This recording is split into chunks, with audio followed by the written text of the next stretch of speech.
DJ yafunye sale nyingi bandi ngomukwano era mumbera gy'abalimu ate tunakusekerera birthday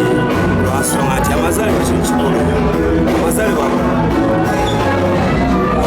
ibanga ssanyu lifaanagana nga bulawo kuzaalibwa nti omuzadde omuntu katigana mazaalibwa so yambise ng'omuntu lwaki gasijja kwayo ensonga lwaki gasijja ku mazaalibwa badda terina kubeerawo kuba ng'ate wooli naye nga lodimeya 2021 lwaki nkulirira abantu bange abaana bange n'emikwano gyange kati saawe tusinkulira baganda bange sisina saawe teyatuusa obulamu bw'obuvunanyizibwa bwange kati omuntu akimisinga ekyo yakabula abantu abo bange nebitugabifana bwekyo tino people power banga yamwe mweka eno bagiyita our power naye wa people power nga ekunga buli muntu ajjayimuka tunula eggwanga lino fena twanirizibwe obanga bagala kugamba ngu people power yaabwe bokka then ebigendwa biki byabwe bokka twanirize owabutida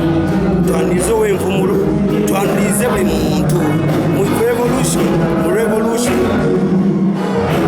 nga twagala kumumeka njovu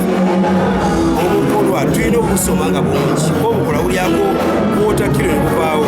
tuokusoma bukola bungi nnyo yena alina kugamba ngu kamire naabuzabuza akola atya bwe yalina ebigendererwa bye balina ebigendero by'okusigala mu buyinza ebigendero by'okulimbalimba abantu nomuleme mutebi tugera kutebi ensonga nze kyenali gye baagala okunkuba gye bagamba nali wa NRM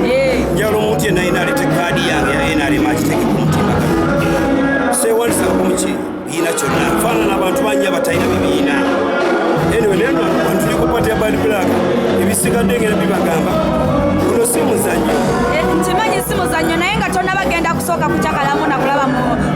omukyala Bad Black. Your fans are worried. They are saying, isn't your political ambitions going to affect your musical career? entegera ya kino abantu banyumirwako miziki wange kituufu nange nyumirwa okuyimba kituufu negala ensonga zituliko zisinga ne miziki tuli ku nsonga za ggwanga kwa miziki tunamuyimbira wange eggwanga sitebengufu okuyimba ne balindikoma myaka nkaaga bajja kumya mu nnyimbe kasooka tulwanira eggwanga lyaffe tulijje mu bantu abeeyagaliza tujje mu bantu abalowooza mbubo baatoli okubeerawo nga batukulembera